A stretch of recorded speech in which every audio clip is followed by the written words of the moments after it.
You ever been a part of a win like that at St. Francis? Or ever, really?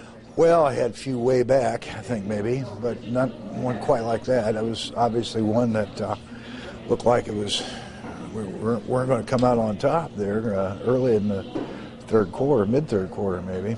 Defense got it rolling with safety, and Tierney and Clodfelder, big play. Got another quick touchdown, got a big hit. You know, we challenged our players at the half. You know, do we go ahead and tell everybody, well, we're young, it's a rebuilding year, or do we go out and turn this thing around? And everybody had a role. On the field, sideline, had to get the crowd into the thing.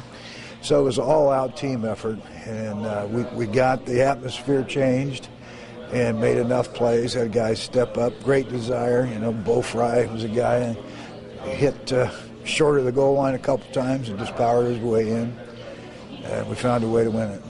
One of your prouder moments as USF head coach? Well, sure. You know, anytime you're down like that, it takes some real character, you know, to come and fight back like that. You could have easily just taken the first option, and, well, we're young, so, you know, we're going to get better.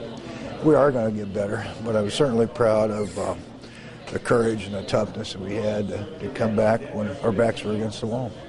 What does a win like that do for a young team like yours? Because maybe a loss like that could have hurt more. How does your team deal with it? Well, this whole thing is about resiliency. You know, you got to handle the successes, you got to handle the failures. Whether we would have come back and won the game like we did, or whether we wouldn't have, it's a matter of teaching our players to be resilient, overcome the difficult times, handle the successes and the failures, and do it with great attitude and great effort, do it as a group. You can accomplish a lot of things if you do that. Do you notice a different team in practice this week? Maybe a little closer together, maybe a little more confident.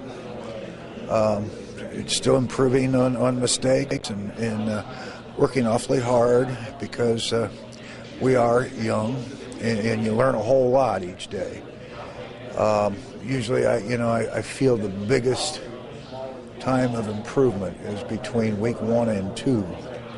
With a game like that in week 2, I think we've got an opportunity to improve a great deal this week. And we finish up our last practice here Thursday afternoon.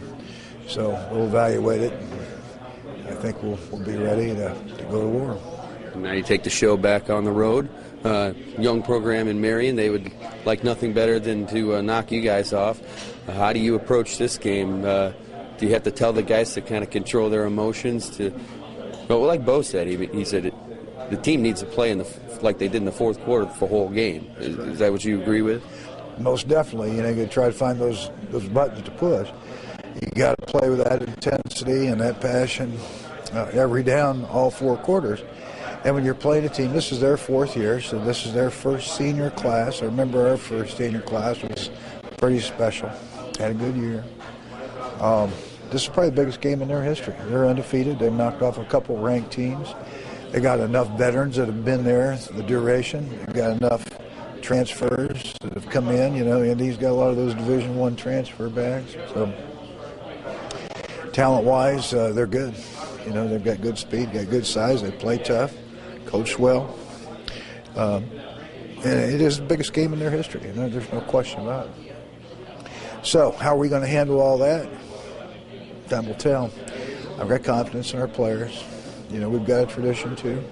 I think even the rookies now are starting to figure out what that means. The second half last week, I think, was a good representation of that. We just never quit.